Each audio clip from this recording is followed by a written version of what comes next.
Hello and welcome to this tutorial. In this tutorial, I'll be reviewing 4 very basic strategies that can be used to solve a wide range of SAT math problems in algebra in all difficulty levels.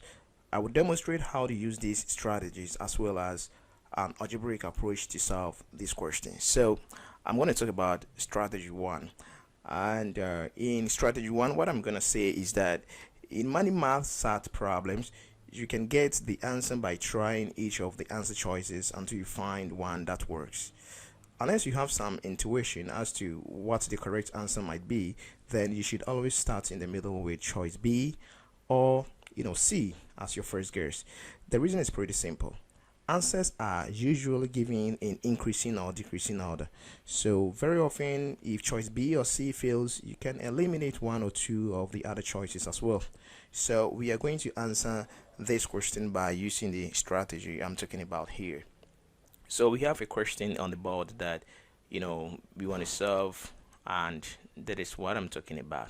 So in the question we are told that we are to find what is the solution set of the equation above, and that is the equation that we have here.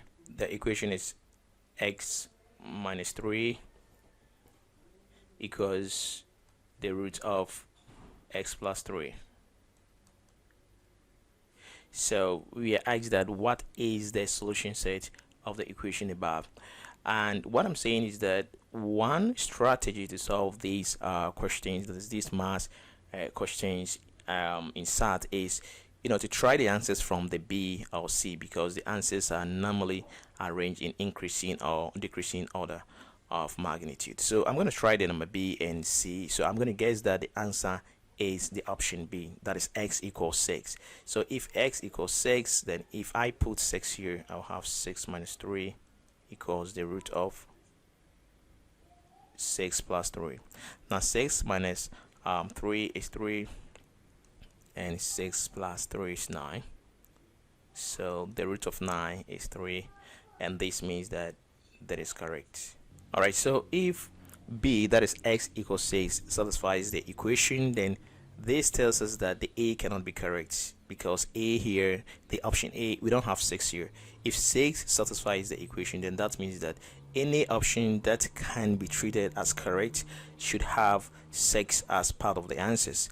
And also D also cannot be correct, because of course there are solutions. The D says that there are no solutions, but we have seen that when we put in 6 we get a solution. So A is incorrect and D2 is incorrect. So we can look at B and C. So you can see that when we use this strategy, we have been able to eliminate A and D. So now let us try the C and C. The C2, we have 1 and 6, and of course we have already tested 6, so we will look at 1, 2 and see if that also works. So we have x minus 3 equals the root of x plus 3, and if x equals 1, we will have 1 minus 3 equals the root of 1 plus 3, and 1 minus 3 is negative 2, and 1 plus 3 is 4. So we're going to have negative 2 equals the root of 4 is 2, and you can see that negative 2 is not equal to 2, so that makes x equals 1 also not true. So this means C2 is incorrect, so that makes the correct answer, or the correct option, B. So that is the first strategy that you can use to solve some of these algebraic questions. All right, and also normally you would want to look at it algebraically, and that is also a good idea if you want to do that. If you have x minus 3 equals x plus 3, then how do we solve this algebraically? First we have to get rid of the square roots. If you want to find the value of x, then that means that you have to group like terms. You have to bring the x together. We have x on the left, we have x on the right, and to bring the x on the right to the left, or the left one to the right, we have to first get rid of the square roots. So when we have a square root, we have to get rid of them, and to do that we have to square both sides of the equation. So we square both sides of equation,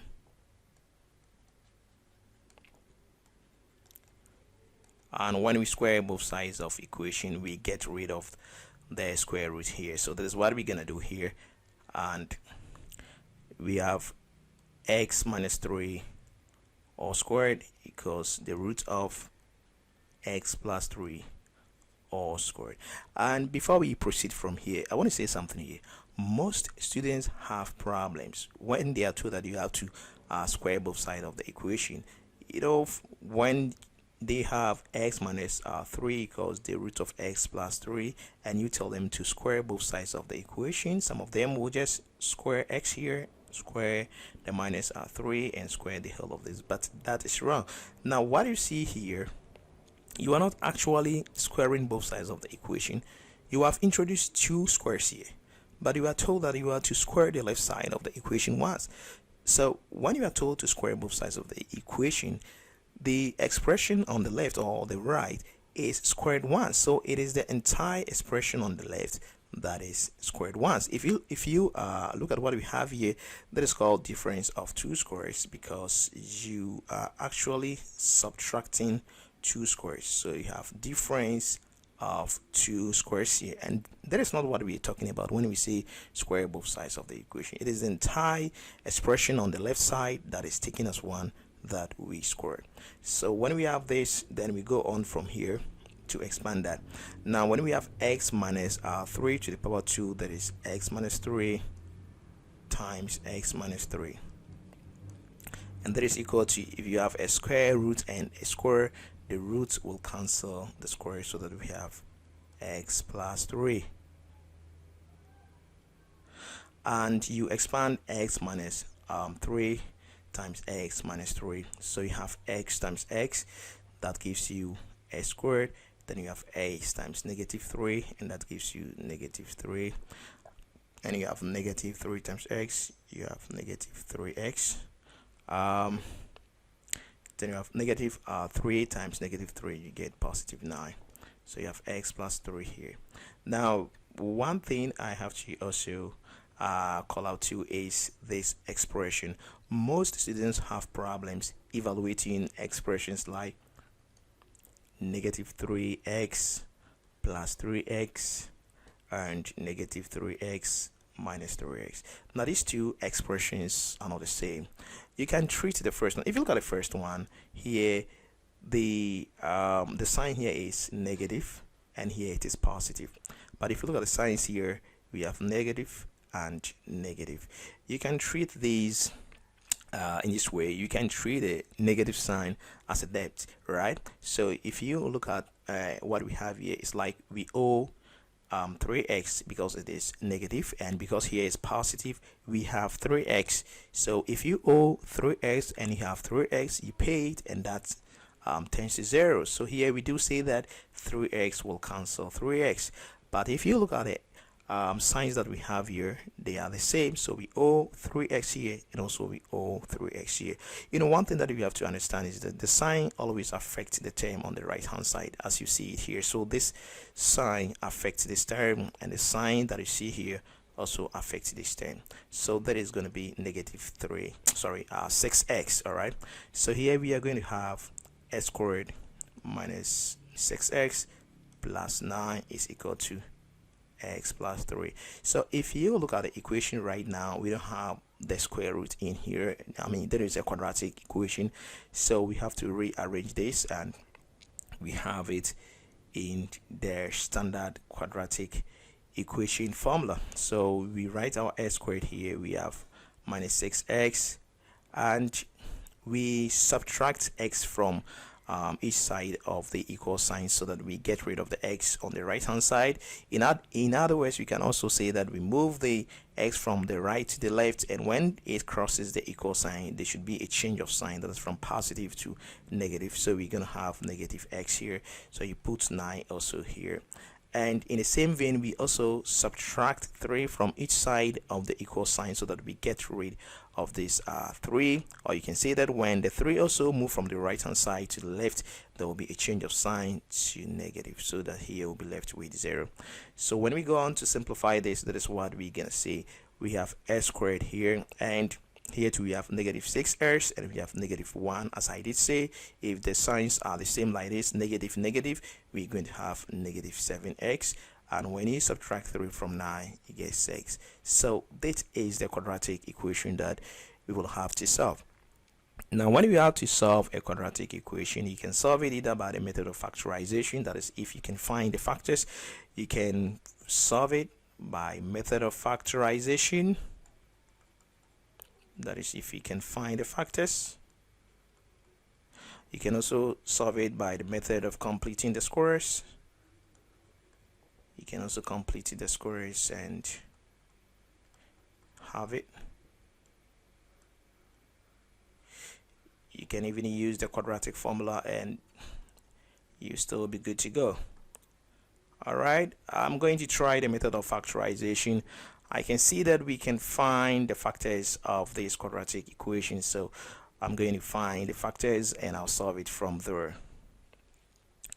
Okay, the first thing you have to do when solving a quadratic equation is to compare the general quadratic equation, to compare the question to the general quadratic equation. Now, the general quadratic equation is ax squared plus bx plus c equal to 0. Now, there is a standard quadratic equation, function ax squared plus bx plus c equals 0, where the a, the b, and the c are constants, that is, they are numbers, and a, that is the coefficient of x squared, is not equal to 0. Of course, if a is 0, it ceases to be a quadratic equation, because a quadratic equation is an equation whose degree is 2. That is, the highest power in the equation is 2. So if I compare this to this, here we have x squared and the coefficient of the x squared is a here, and here too we have x squared and the coefficient is 1 here. So you can see that by comparison, x squared a1, x squared a1, by comparison a equals 1.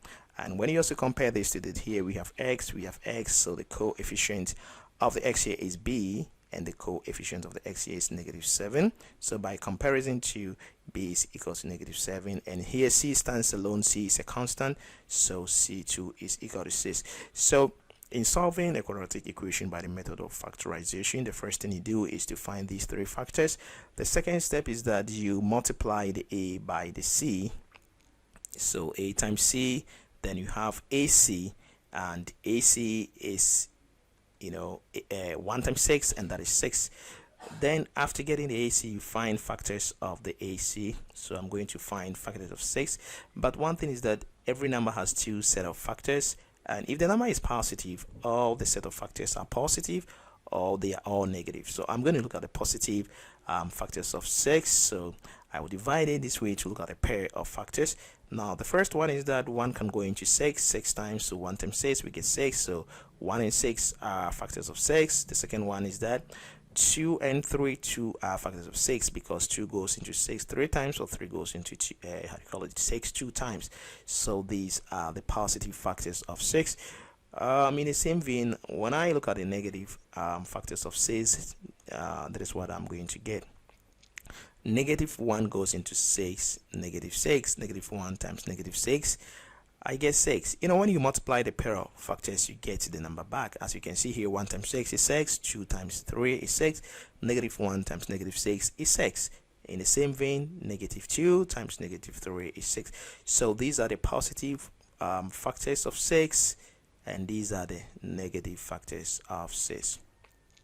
Alright, so you pick any of the pair of factors here, which when you add, you get the b, that is the -7 here. You can see that when you pick 1 and 6, 1 plus 6, you get 7, but here we have -7, so that is incorrect. When you pick 2 and 3, 2 plus 3 is 5. Here we have -7, so that is incorrect. If you pick -2 and -5, -2 plus -5 is -5. If you pick -2 and -3, -2 plus -3 is -5, but here we have -7, so that is incorrect. But when you pick -1 and -6 and you add, you get -7. So these are the pair of factors which, when we substitute into the b, we get exactly what is there. So -1 plus -6 gives the -7, and when we have that, we rewrite the question, that is x squared, and in place of the -7s, we now write the sum of the a pair of factors, that is -1x. So we have -1x and -6x. So these two factors now represents the negative 7x. So we now add the plus 6 that we see here. So we add plus 6 here. So plus 6 equals 0. And the next thing you do is that you introduce brackets on the first two terms here. So we have x squared minus x. Then you introduce bracket on the next two terms here. So we have 6x minus 6 here. Now there is something that you have to watch. It's very important here. You can see that the sign here has changed from positive to negative. I used to have positive here, but when I got here it changed to negative. It is very simple. Now when we have negative separating the first two terms and that of the last two terms, when you introduce brackets, the sign here will change, such that when you want to expand the bracket or distribute it here, you can have the expression, the original expression back. Let us see. Here we have negative 1, so negative 1 times 6s, you get negative 6s. Then we have negative 1 times negative 6, you get positive 6. So if you don't change the sign, then of course the sign here will change to negative if you expand. That is, if you maintain the plus here and you expand negative 1 times positive 6, you are going to have negative 6 here. And when you do that, it means you have changed the question, because you can see that in the question, when we evaluated to this point, we saw that 6 was positive, so you cannot change the sign here. Now a trick to get this very right is that always you have to copy the sign on the left. That is, the sign on the right will copy the sign on the left. So if you're not sure about that, when you introduce the bracket, the sign on the right should always be the same as the sign on the left. So if you're not sure about it, you can just copy the sign on the left to that of the right. So now we can factorize out the common terms, x squared and negative x. We can bring x out, so we have x minus 1 here, and then we can bring 6 out here, and we will be left with x minus 1. So we group like terms, we group the factors. So we have x minus 6, then we have x minus 1 here equals 0. So what does this tell us? This tells us that when we have two numbers, we are told that we have two numbers. One is x minus 6 and one is x minus 1, or we have two terms. When they multiply, we get 0. So what are these numbers? Let me try to explain this using a very simple idea here. Now when I tell you that I have two numbers this way, I don't know them, but when they multiply I get 6. What do you think will be the numbers? I'm sure that you say they are 2 and 3, or you say they are 1 and 6, or you can even say they are 6 out of 5 and 5, because all these numbers multiply. The possibilities are countless. So you can see that all these numbers multiply to get 6. All right, but when I tell you that I have two numbers, when they multiply I get 0,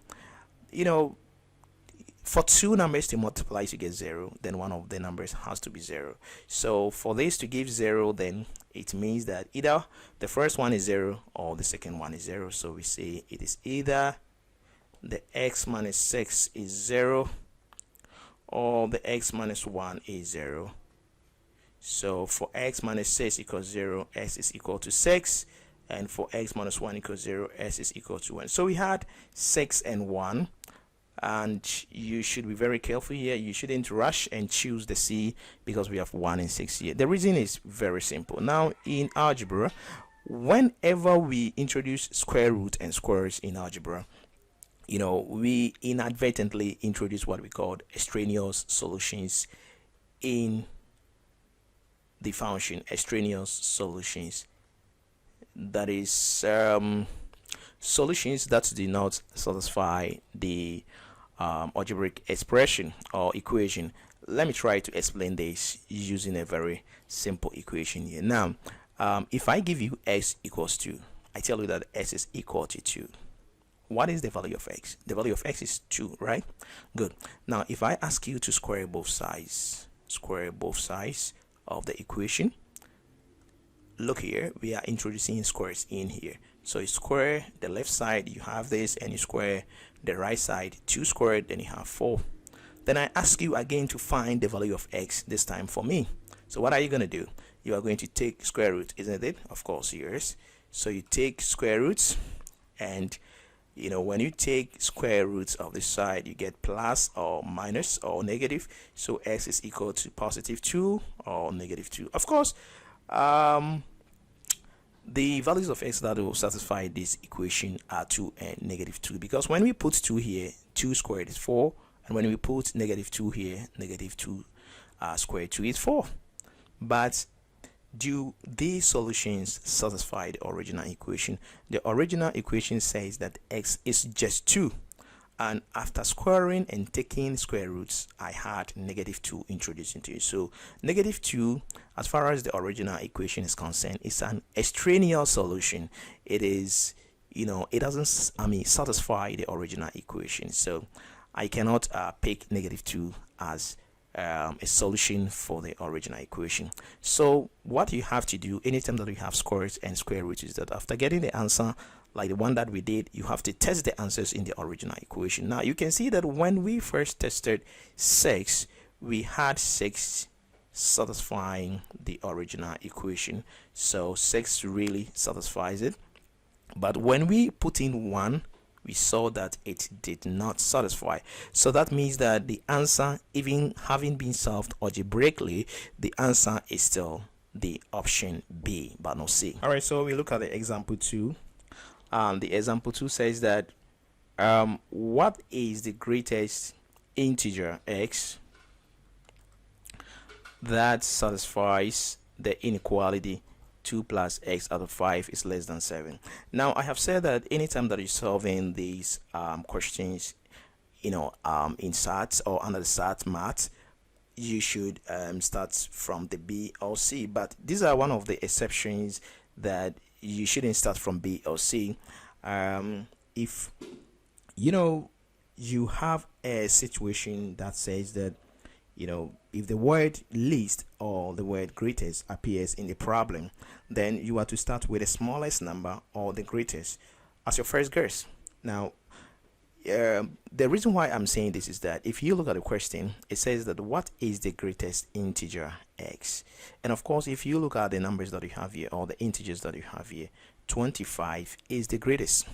So instead of starting from B or C, if you have this instruction, there is one of the exceptions that you don't have to start from B or C, because it says that what is the greatest integer x. I am going to start from the greatest integer, which is 25. So we have 2 plus x out of 5 is less than 7, and I'm going to guess the answer. I will assume that the answer is 25. So if I put 25 here, that is what I'm gonna get. And I know that 5 can go into 25 5 times, so I have this. 2 plus 5 is 7. 7 less than 7. All right, 7 is not less than 7. 7 is not less than 7. 7 is equal to 7. So what is the greatest integer that satisfies it? Now 25 is the greatest integer here, but it does not satisfy it. So what is the next number just behind 25? And that is the number 24. So my guess is the correct answer is C. All right, the correct answer is C, and we can check this algebraically to find out if we are correct. If you want to solve this, then you have to find what we call the least common multiple, and here we have 5, and you can multiply through by 5 here. Or first, we can do this. Let's look at it. I can decide to subtract 2 from each side of the inequality, so that I will have x out of 5. I will subtract 2 from here and subtract 2 from there, and I'll have 7 minus 2, and that is 5. And then from here I will do cross multiplication, and I will have 5 times x out of 5, then 5 times 5, and I will have x to be less than 25. So the value of x should be less than 25. And if you look at the numbers that we have here, all of these from A to B, they are all less than 25, but the greatest of all is 24. So you can see that the correct answer is C. So this is the strategy. This is the second strategy. That is when you are told that the integer is the least, then you have to start from the least answer. When you are told that it is the greatest, then you start from the greatest answer, then you can work for the correct answer from there. Sometimes the answer choices themselves cannot be substituted in for the unknown or unknowns in the problem, but that doesn't mean that you cannot guess your own answers. Try to make as reasonable a guess as possible, but do not overthink it. Keep trying until you zero in on the correct value. So I want us to try the following question using this strategy, so that we can be able to beautifully understand what we're talking about here. So if you look at the question that we have here, it says that Donna has pennies, nickels, and dimes in a pocket. The number of dimes she has is 3 times the number of nickels, and the number of nickels she has is 2 more than the number of pennies. Which of the following could be the total number of coins in Donna's pocket? So let us try to analyze the question that we have here. So it is, I'm just going to make a guess to see if I can get a correct answer here, and after that I will use algebra, or I'll solve it algebraically, so that we look at what I should also get. So a very fast way to approach it, such a question, is that let us list what we are talking about here. We're talking about pennies and nickels and dimes. So we are told that the number of dimes she has is 3 times. So let me see which one is the least. Normally you work from the bottom up. The number of dimes she has is 3 times the number of nickels. So number of dimes is equal to 3 times the nickels. Okay, and the nickels too is equal to, and the number of nickels she has is 2 more than the number of pennies. So 2 more pennies. And what of the pennies too? We are told, okay, so we don't know the number of pennies, so that is what we are told here. All right, so if you look at this, the item with the least quantity is the pennies, because the pennies, we add 2 to it to get the nickels, and 3 or thrice the nickels gives the dimes here. So that is how I'm going to solve this question. I'm just going to assume any number and see if I can guess the answer correct. Now let me assume that the number of pennies that she has is just 2. Okay, let me pick, say, 3. If it is 3, then nickels should be 2 plus 3, which is 5, and dimes should be thrice the nickels, that is 3 times 5 here, and that is 15.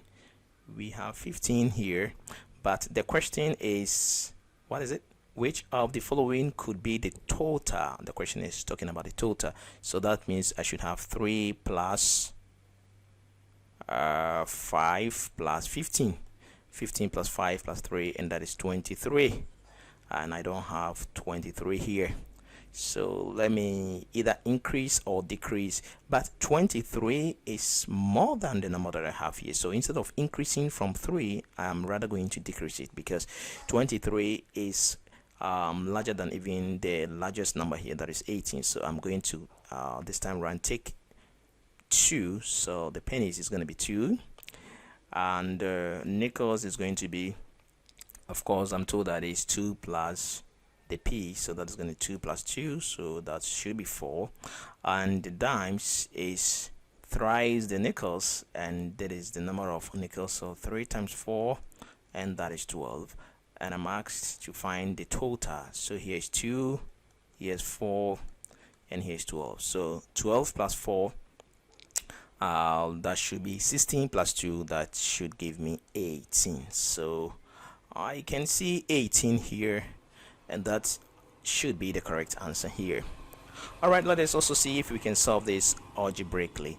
Now, if you have a problem like this, as I did say, you start from the bottom up. So we are told that we don't know the number of pennies, so we say that let x be equal to number of the pennies. And we are told, so this implies that if it is x, then this implies that we are told that the number of nickels is 2 plus the pennies. So this implies that number of nickels is going to be 2 plus the x. And we also told that the dimes is thrice the nickels, so this also implies that number of dimes is going to be thrice 2 plus x. Now I want us to pay attention here. Most students have problems here. You know, when they are told that, example as we do have here, the number of dimes is thrice nickels, and if the nickels is 2 plus x, they normally multiply the 3 by just the 2, but that is incorrect. You know, the whole of the 2 plus x is the number of nickels. So if you are told that the number of dimes is thrice the number of nickels, then you have to multiply the entire expression, that is the 2 plus x, by 3, not just one of the terms. Okay, so these are the number of the items. So let us see the total. Now the first one is x, that is the number of our pennies, x here. Then the second one is nickels, we have 2 plus x. The third one is dimes, then we have 3, 2 plus x. Let me distribute the 3 over what I have here, that is the multiplication over the addition, or let me expand this bracket here. So I'm going to get x plus, okay, let me do this, and after that I'll group like terms. So I have 3 times 2, 6, and 3 times x, 3x. So I have x plus x, 2x plus 3x. I have 5x plus 2 plus 6, 8. So that is the total number of items that I have here, where x is a counting number, because you know I said that let x be the number of pennies, so x is a counting number, and counting numbers are numbers that start from 1 to infinity. So that means that x is equal to 1, 2, or 3. So when x equals 1, 5 times 1 is 5 plus 8, I have 13, but there is no 13 here. When x equals 2, I put 2 here. 5 times 2 is 10 plus 8, 18. And of course I have 18 here, and that is an answer. Let me try the 3 here. If x is 3, 5 times 3 is 15, and 15 plus 8 is 23. I don't have 23 here, so the correct answer is the option D. So there is also another strategy that you can use to solve questions like this. You can just take a guess. If you are talking about not comparing one item to the other, you can make a guess and you can be able to solve the question or find the correct answer from there. All right, so we look at the next strategy, and in some questions too, what you have to do is that you just have to pick a number and try it and see if it satisfies the equation, and from there you can have a good guess of the answer. So a problem may become much easier to understand and to solve by substituting a specific number in for a variable. Just make sure that you choose a number that satisfies the given conditions. So I just want to give you some guidelines on how to do that. Guidelines on how to pick the numbers. Now, 1, you have to pick a number that is simple but not too simple. In general, you might want to avoid picking 0 or 1, but 2 is usually a good choice. And then guideline number 2 is that you try to avoid picking numbers that appear in the problem. Guideline number 3, when picking 2 or more numbers, try to make them all different. Okay. And guideline number 4, most of the time picking numbers only allows you to eliminate answer choices. So do not just choose the first answer choice that comes out to the correct answer. If multiple answers come out correct, you need to pick a new number and start again. But you only have to check the answer choices that have not yet been eliminated. And guideline number 5 is that if there are fractions in the question, a good choice might be the least common denominator, or a multiple of the LCD, that is the least common denominator or the least common multiple. Now guideline number 6 is that in percent problems, choose the number 100. That is, in percentage problems, if the problem involves percentage, you choose the number 100 as your least common denominator or least common multiple. Now, guideline number 7 is that do not pick a negative number as a possible answer to a grading question. That is a waste of time since you cannot grade a negative number. And the guideline number 8 is that if your first attempt does not eliminate 3 of the 4 choices, try to choose a number that is of a different type. Now, the last guideline I give to you is that if you are picking pairs of numbers, try different combinations. Now, you have to remember that these are just guidelines, and there may be rare occasions where you might break these rules. For example, sometimes it is so quick and easy to plug in 0 and or 1 that you might do this even though only of the answer choices get eliminated. All right, so let us get on and see an example of this strategy that I'm talking about here. All right, so let's look at this example and let's apply the strategy that I just talked about. If you look at this question, we have x plus y equals 2 out of 9. Sorry, x plus y out of x equals 2 out of 9. And we are told that if the equation shown above is true, which of the following must also be true?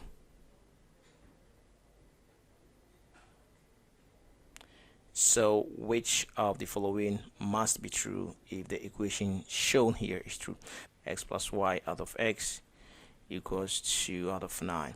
Now, if that is true, then which of the following options is true? Is it A, B, C, or D? You can solve this, but a very fast way to solve this question, as I said, is to pick any number. Now, if you look at this, we are told that the expression on the left equals the expression on the right. Luckily, if we look down here, the denominator is x, and for this to be equal to this, then of course x should be equal to 9. So I would say that x is equal to 9, and if x is equal to 9, then it means x plus y2 is equal to 2. So x is 9 here. Okay, so how can here be 2? What should be the value of y for the right hand side to be 2? That is the numerator here to be 2. Of course, the value of y here should be equal to -7, because 9 minus 7 or 9 plus -7 gives 2. So this implies that x equals 9 and y equals x equals 9 and y equals -7. Okay, so let us try these in the options. A, we are told that x out of y equals 9 out of 11. This cannot be correct, because if here my x is 9, so if I put 9 here, 9 is of course equal to 9, but y is -7. So -9 out of 7 is not equal to 9 out of 11. So the A is incorrect. And of course, I can be trying these things from the B and C, applying this strategy as I told you about. So I will be trying it from B and C and see if these are correct. Okay, so let me try the B and C. The B, I have x out of y equals -9 out of 7. My x is 9 and my y is -7, and -9 out of 7 is the same as 9 out of -7 or -9 out of 7. So that makes the B correct. The C, of course, is incorrect. Yes, because if x is 9 and y is -7, this will be 16, because we have x minus -y, and that gives 16. That is incorrect. And of course here too is incorrect, because x is 9, but here y, I see 7 here, so that makes B correct. So if you look at this approach that we took, we just looked at the equation, then we picked some numbers that satisfy this equation, then we plug them into the options starting from the B or the C. As I did say, that is the first strategy that I gave to you, and from there we were able to deduce the correct answer. But we can also solve this algebraically. Let's see how we can do that. Now, there are two ways to look at this. If we have x plus y out of x equals 2 out of 9, if we want to find x out of 7, if you look at the options, we are making x out of 7 the subject here, or x minus y out of 7 here. So if you look at A and B, that's what we have, and C and D, these are the options that we have here. Now what I'm going to do is that I'm going to split these terms, I'm going to write x out of x here plus y out of x here equals 2 out of 9. Now, one thing that I've noticed about students is that they can easily add x out of x to y out of x. If you ask them to add, they will tell you that, I have to find the least common multiple. X here, x goes into x1 times x here 1 times y. But if you ask these same students to split x plus y out of x, it becomes a problem. Now you see that the numerators that we have here, that is x plus y, shares a common denominator. So if you are going to separate this is the same as x out of x plus y out of y. Sorry, y out of x here. So this will cancel that, and we'll have 1 plus y out of x equals 2 out of 9. Okay, I can see x out of y, and here I have y out of x. So I will leave the y out of x here, and I will subtract 1 from each side of the equal sign, or in other words, I'll move the 1 to the right hand side, and it will change sign. I will have 2 out of 9 minus 1. Okay, and if I subtract 2 out of 9, sorry, 1 from 2 out of 9, what do I get? I know that you know how to subtract 2 out of 9 from 1. What number should you add to get 9 here so that it will be equal to 1? Of course, it is 7. So this will be 7 out of 9. But if you look at this case here, we are subtracting 1 from the 2 out of 9. So that is going to be negative 7 out of 9. So y out of x is equal to negative 7 out of 9. So if that is equal to that, if I reciprocate the terms on the right, the left, then I have to do the same thing to the right. So if y out of x equals negative 7 out of 9, then x out of y will be equal to negative 9 out of 7. Okay, so x out of y equals negative 9 out of 7, and this is correct. So you can see that the B is correct. Another way to solve this algebraically is also to cross multiply. So if we have something like this, x plus y out of x equals 2 out of 9, we can do cross multiplication from here. So we can multiply x by 2 and 9 by x plus y. So we are going to have 9 times x plus y. Then we have 2 times x, 2x. Okay, so we expand the bracket, or we distribute the multiplication over the addition. So we have 9 times x, 9x, 9 times y, 9y, and we have 2x here. Alright, so the next thing we do is we group like terms by subtracting 9x from both sides of the equal sign. So here we are going to get negative 7x, because if we subtract 9x from here, and we subtract 9x from here, then we subtract 9x from here, so this will cancel that, and when we evaluate this, we get negative 7x here. Alright, so if we want to find something like x out of 7 from here, then what we have to do is that we have to divide. First, we divide by y here, because we want to find x out of y. So we divide by y here, and we have this. So we are going to have 9 equals negative 7x out of y. Then from here, we also divide by negative 7 here. So we divide by negative 7 and negative 7.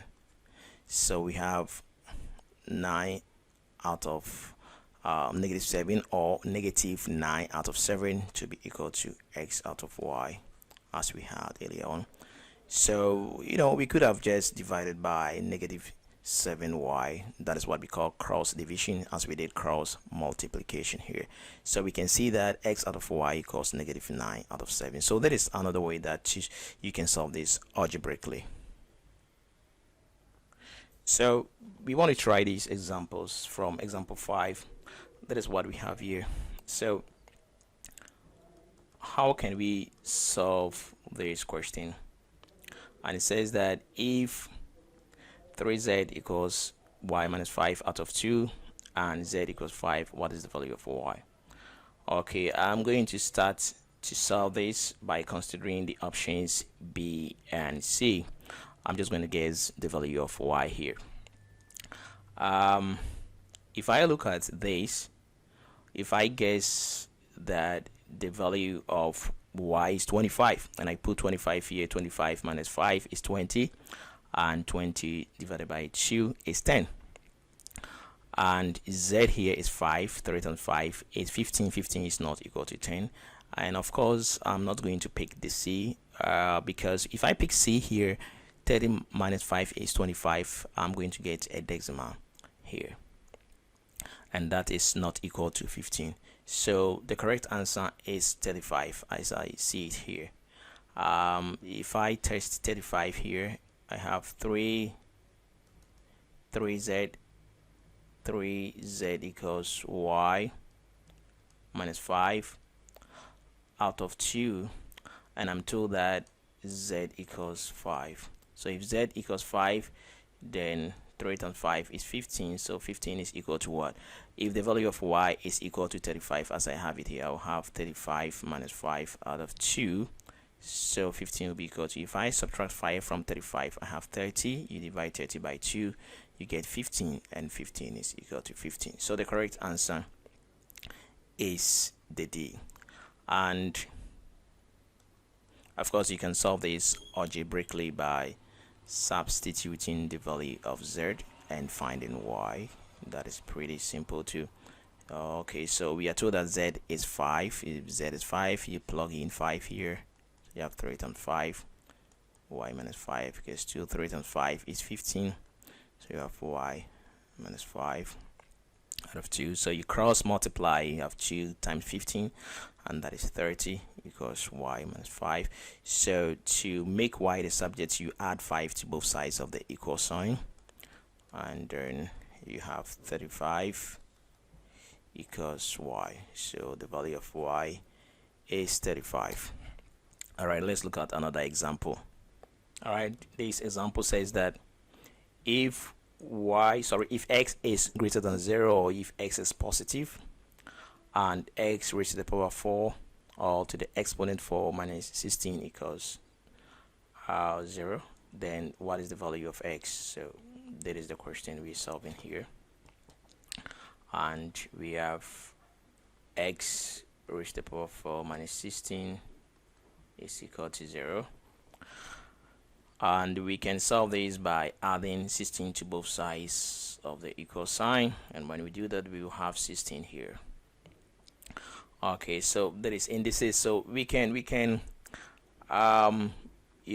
sure that we have the same powers on both sides of the equal sign, because we can write 16 as 2 raised to the power 4 or 2 raised to the exponent 4, and of course the value of 16, the value of x is going to be 2 here.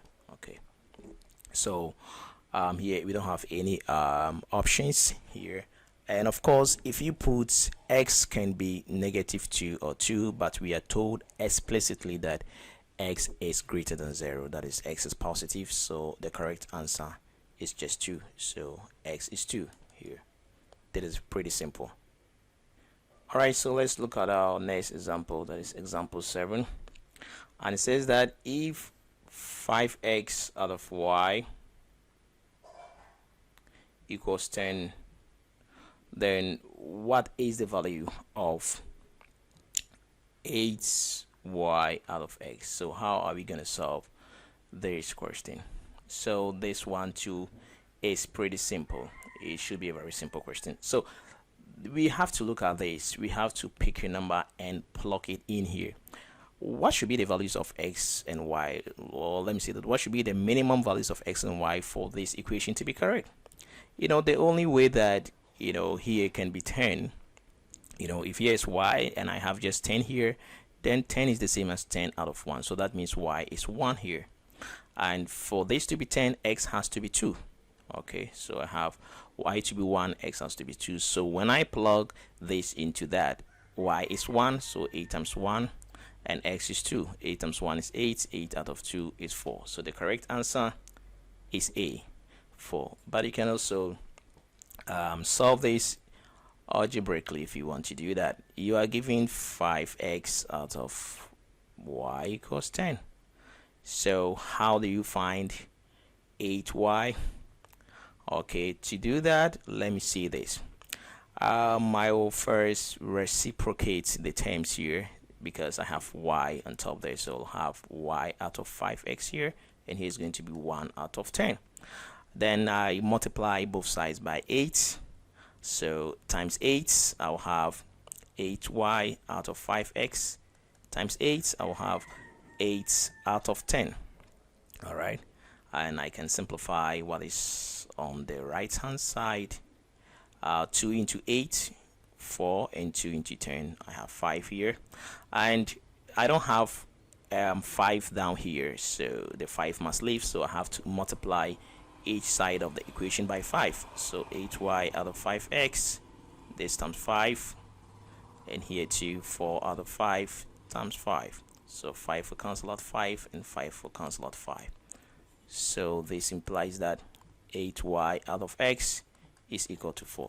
So there is another way that you can solve it. If you don't want to guess the numbers and put them in, you can also solve them algebraically and you get the correct answer. So we look at the next example.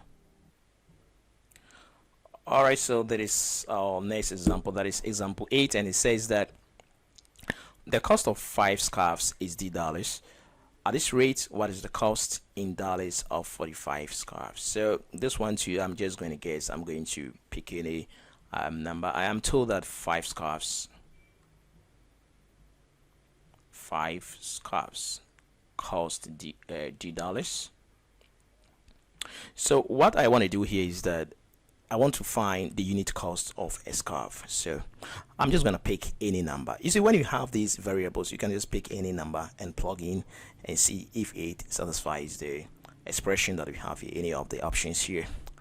Let me assume that, because I'm going to pick a number that 5 can divide exactly. So let me assume that 5 scarves cost $10. Let me assume that it costs $10. If it costs $10, then this implies that one scarf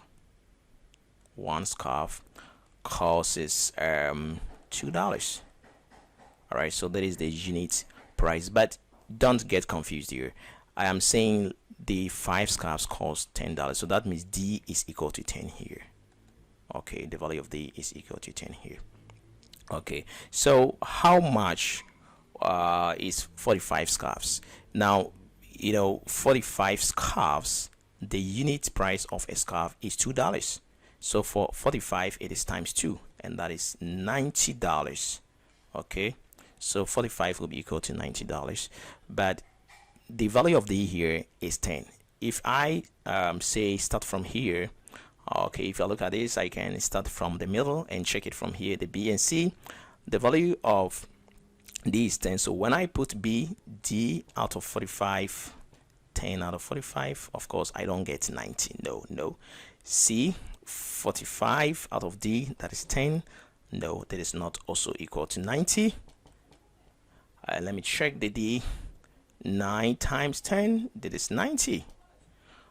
The A2, 9 times 10 out of 5, no, that is not also equal to 90. So this makes the correct answer D. So the correct answer is D, that is 9D. Now you can also solve this using ratio. You are told that 5 scarves cost $D, and you are asked to find the price or the cost price of 45 scarves. So if 5 scarves cost $D, then how much will 45 scarves cost? So if 5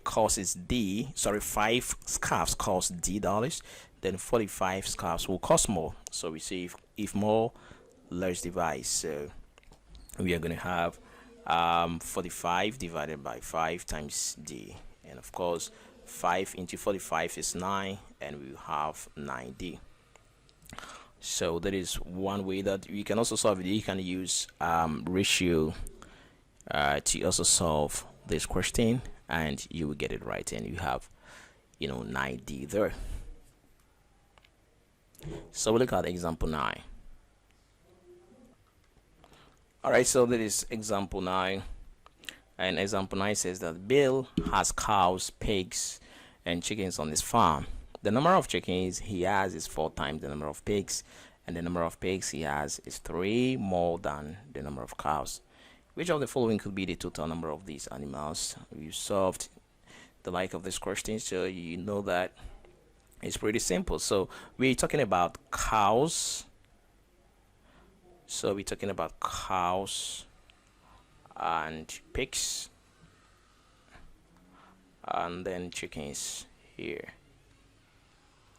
Okay, and first we are told that the number of chickens he has is 4 times the number of pigs, and the number of pigs he has is 3 more than the number of cows. So if you look at it, the base number or item that we have to talk about is cows.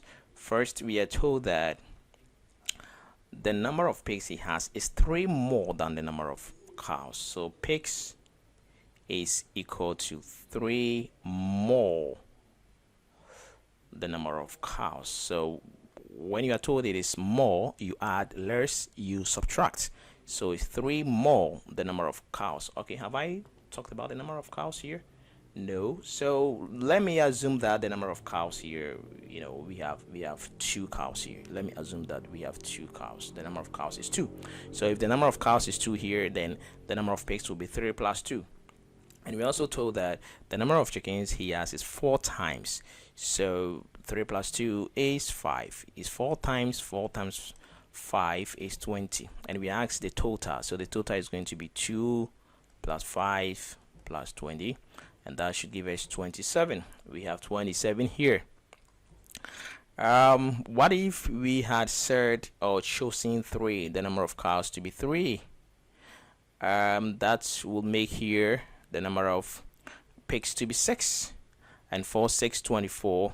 So 24 plus 6 is 30. And plus 3 is 33, which is not in the answer, which is very large, a very large number. So the total number of animals on Bill's farm, of course, is 27, and that is B. We can also solve this algebraically if we have to. So we say let the number of cows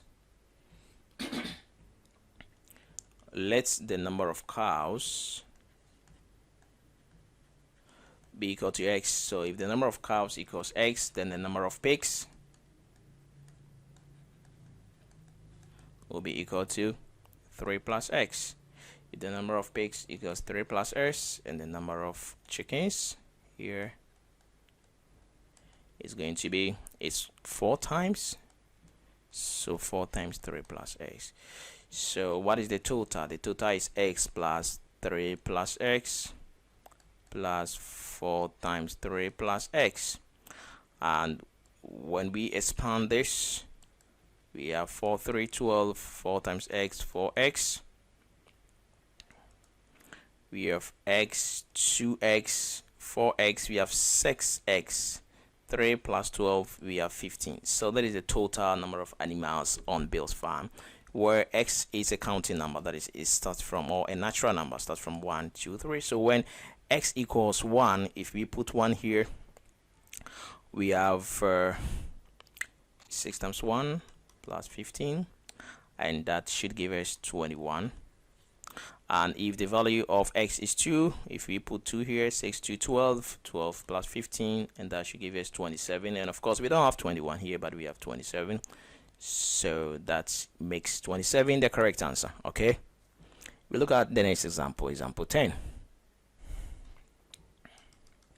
All right, example 10, we have this, and it says that for all real numbers x and y, the absolute value of x minus y is equivalent to which of the following? So we have as plus y, b, the root of x minus y, c, x minus y all squared, and d, the root of x minus y all squared.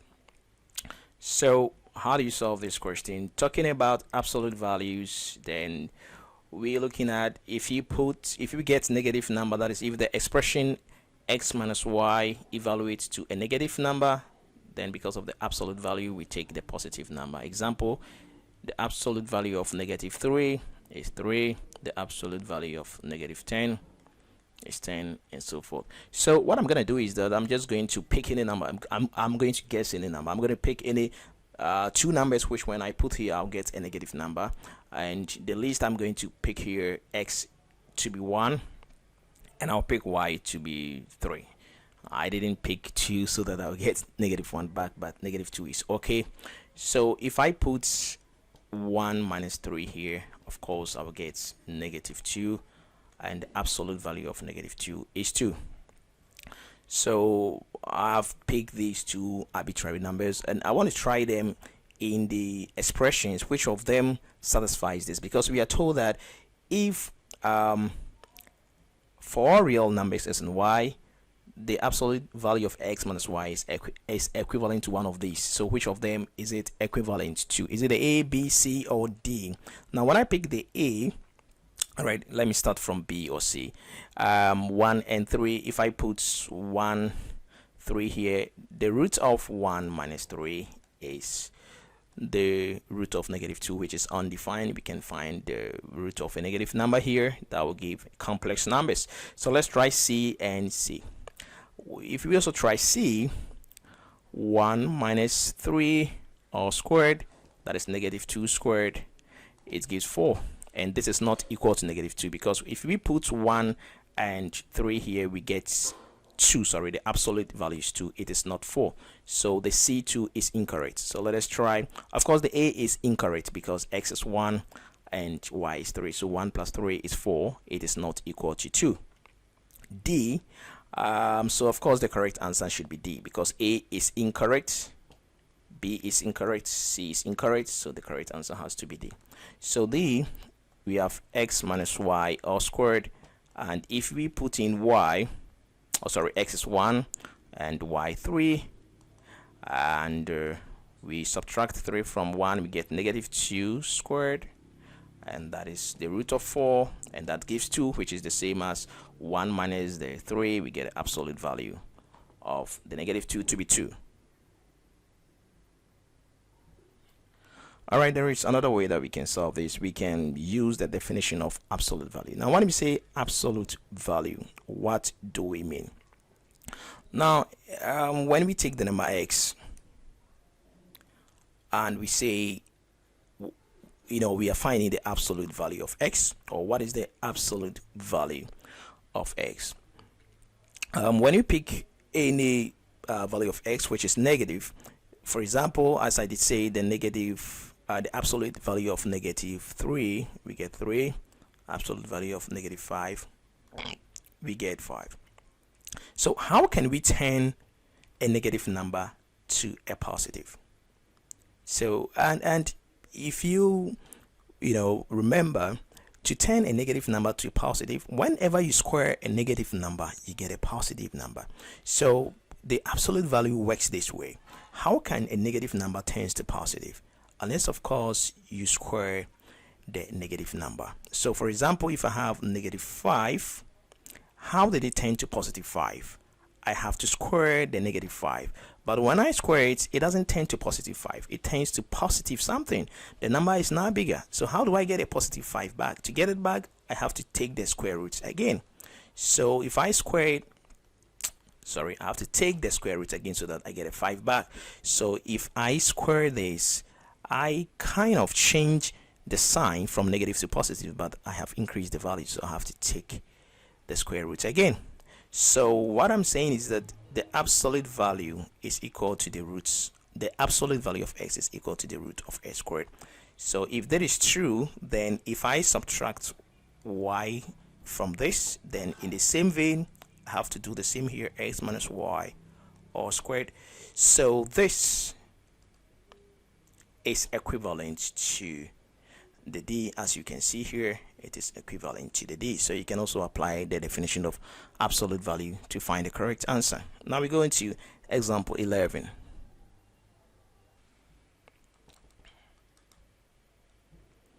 All right, so in example 11, we are told that if k is not equal to plus or negative 1, which of the following is equivalent to this?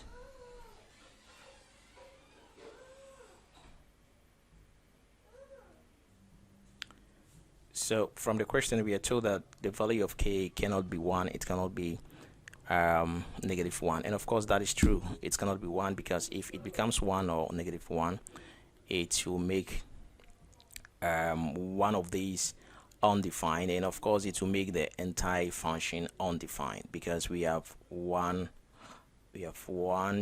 divided by 1 out of k plus 1 plus 1 out of k minus 1. So if the value of, say, if the value of k is 1, it will make this on the whole of this expression undefined, and that will of course make the entire expression undefined because you can divide by 0 here. And of course if k is -1, it will also make this undefined, an entire expression undefined. So 1 out of 1 plus k plus, sorry, 1 out of 1 out of k plus 1 plus 1 out of k minus 1 evaluates or is equivalent to which of these options. So with this one, you are just going to pick any number for k, which when you put there, of course it will be defined. And of course we are told, and we know that the only numbers of k that will make the expression undefined are -1 and 1. So from 1 upwards we can take any number. The least number which we can use here is the number 2. We can use any number, but I don't want to use a very huge number so that I'll suffer. I'm going to use the number 2 here. So what I will do is that I will plug 2 into the expression and see what I will get. And so let me guess that the value of k is 2. So if I put 2 in here, I'm going to have 1 divided by 2 here. That will be 1 out of 3, plus if I put 2 here, that will be 1 out of 1. So I'm going to get 1 out of 3 plus 1. So I have to add this 1 out of 3 plus 1 here. Then I'll look at this here. So 1 out of 3 plus 1. Let me find the LCM here. 3 here, 1 here, 3 times 3. So I have 4 out of 3. And from here I have 1 out of 4 out of 3. And of course if you divide this, if you divide 1 by 4 out of 3, it will reciprocate 4 out of 3, and I will have 3 out of 4. So this will be the final expression here. So which of these evaluates to 3 out of 4? And let me start from the B and check here. If I put 2 here, of course if I put 2 here, 2 here is 2 squared is 4, 4 minus 1 is 3, so B is incorrect. And of course the A2 is incorrect because it is not a fraction, because 2 times 2 is 4, so the A2 is incorrect. I think the answer has to be C or D. If I put k equals 2 here, 2 squared is 4 minus 1, of course I'm getting 3 here, and 2 times 2 I get 4 here, so 4 minus 1 is 3. 3 out of 4 is the correct answer, so C should be my correct answer. Now I can solve this algebraically if I have to do this, and that is how I'm gonna do it. I have 1 divided by 1 out of k plus 1 plus 1 out of k minus 1. So this can be written as 1 divided by the whole of it. So I'm going to look at the denominator first. So let me write the denominator in another ink. So that is 1 out of k plus 1 plus 1 out of k minus 1. So that is the denominator. So I have 1 divided by, and with this, if I'm adding, I'm going to find what we call the LCM here. So the LCM is going to be k plus 1, then k minus 1. So k plus 1 into this, I have k minus 1 times 1, I have k minus 1, plus k minus 1 here, I have k plus 1 times this, I have k plus 1. Okay, so that is how it's going to be. Okay, so I'm going to have 1 divided by, and let me simplify this here. -1 will cancel +1, so I have 2k divided by, and this expression here I have k plus 1, and there is difference of 2 squares. If you expand this, you are going to get k squared minus 1, because k times k is k squared, k times -1 is negative k, and 1 times k is positive k, and 1 times -1 is -1. So this will cancel that, and you have this, and we change the division to multiplication, and we reciprocate the term here, so we're gonna have k squared minus 1 out of 2k, and the final answer will be k squared minus 1 2k, and of course that is the C. So that is the correct answer if you have to solve this algebraically. Now we look at the last example and the algebra here under the SAT mathematics.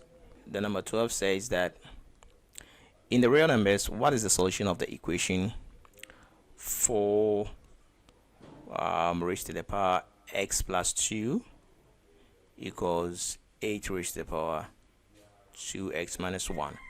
So we are going to try these examples, and I'm going to start from the B. If you look at this, it has been arranged in increasing order. Negative 7 out of 4, and we have negative 1 out of 4, 3 out of 4, and 7 out of 4. So I'm going to try the B and C. If I put x equals negative 1 out of 4, what do I have here? Here I'm going to have if I put negative 1 out of 4 here, that is plus 2, I'll find LCM for 4 into 4, 1 times negative 1, 1 into 4, 4 times 2, 8, so I have 7 out of 4 here. And if I put negative 1 out of 4 here, I'm going to have 2 times negative 1 out of 4 minus 1. So 2 here 1, 2 here 2, I'll have negative half minus 1, and that should be equal to negative 3 out of 2. Alright, so I have 4 raised to the power 7 out of 4 here, and 8 raised to the power negative 3 out of 2. So let me resolve these to the same base here. That is 2 raised to the power 2 times 7 out of 4, and that is 2 raised to the power 3 times negative 3 out of 2. 2 cancels this, and here too I have, so this will be 2 raised to the power 7 out of 2, and this will be 2 raised to the power negative 9 out of 2.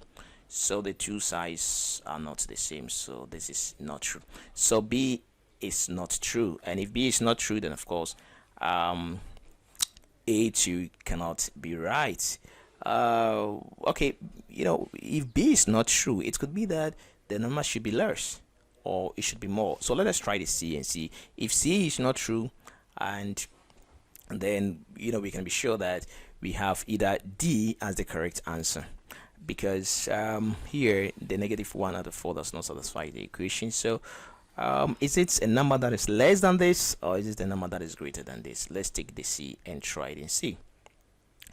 At times it is better to even solve this algebraically, because this will have been a little bit faster. So let's look at these two here. We have 4 raised to the power x plus 2 equals 8 raised to the power 2x minus 1, and if x is equal to 3 out of 4, we have 3 out of 4 plus 2 here. I'm looking at the exponents only, so when I add this, 4 here 1, 3, 1 here 4, 2, 8, I have 11 out of 4, so I have 4 raised to the power 11 out of 4, and here too I'm going to get 2 times 3 out of 4 minus 1, 2 here 1, 2 here 2, so I have 3 out of 2 minus 1, and that is 1.5, so I'm going to get half here. Okay, so this is going to be 8 raised to the power half. Okay, here, so I have, here is going to be 2 raised to the power 2 times 11 out of 4. Is this equal to 2 raised to the power 3 times 1 out of 2? Of course, the two are not the same, because 2 here 1, 2 here 2, the two are not the same. So the C2 is incorrect. Okay, so let me check the D. The correct answer should be the D. So we look at 4 raised to the power x plus 2 again, and we have 8 raised to the power 2x minus 1. And when we check the powers here, when x equals 7 out of 4, we are going to get 7 out of 4 plus 2, and we find LCM. This is going to be 4 here 1, so 7, 1 here 4 to 8, and we have 7 plus 8, 15 out of 4. So we have in 4 raised to the power 15 out of 4 here. Okay, and we have 2x minus 1. So here we have 4 raised to the power 15 out of 4, and that is going to be 2 raised to the power 2 times 15 out of 4. So 2 here 1, 2 here 2, so we have 2 raised to the power 15 out of 2. Now we look at the next one, that is 8 raised to the power 2x minus 1, and we check the power here. So we're saying that x equals 7 out of 4, so we're gonna have 2 times 7 out of 4 minus 1. So 2 here 1, 2 here 2, and we have 7 out of 2 minus 1. We find LCM here, 2 here 1, 7, 1, 1 here 2 times 2, we have 5 out of 2. So here we are going to have 8 whole number 5 out of 2, and that is going to be 2 raised to the power 3 times 5 out of 2. And that is 2 raised to the 2 raised to the power 3, 5, 15, so 15 out of 2. So you can see that 2 raised to the power 15 out of 2 is the same as 2 raised to the power 15 out of 2. So that makes the option D the correct answer. But we can also solve this algebraically, and we will look at that one also.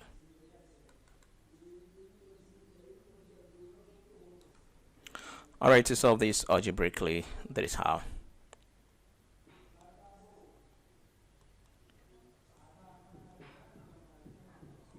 We are told that the two sides are equal because of this sign, and for us to to be able to compare the two sides, they should at least have the same exponent or the same base numbers. But we know that we can express 4 and 8 to a common base, that is 2. 4 is the same as 2 raised to the power 2, so 2 raised to the power 2 all raised to the power x plus 2, and we have 8 is 2 raised to the power 3, 2 raised to the power 3 all raised to the power 2x minus 1, so it is all raised to the power of this. And let's write this as that. So 2 raised to the power, and the powers multiply, and then we have 2 raised to the power 3 times 2x minus 1. So because the base numbers are the same, the exponents too are the same, or should be the same. So this implies we can write 2 times x plus 2 equals 3 times 2x minus 1. So when we expand this, we have 2x plus 2, and 3 times 2x, we have 6x minus 3. Let us group like terms. So we have 2x here, so let's write 2x here. Let's subtract 6x from both sides of the equal sign, so that we have negative 6x here, and we have negative 3 here. Let's subtract 4 from both sides of the equal sign, so that we have negative 4 here. So when we subtract this from that, we have negative 4x, and when here we have negative 3, negative 4, so that turns to negative 7. And to find x, we need to divide both sides by negative 4. So the negative will cancel the negative, and the value of x is 7 out of 4. So of course that is the option D. So these are the ways that you can solve algebra or algebraic questions under the SAT mathematics. So I will also be looking at other topics like geometry and calculus in my next videos. Thank you very much.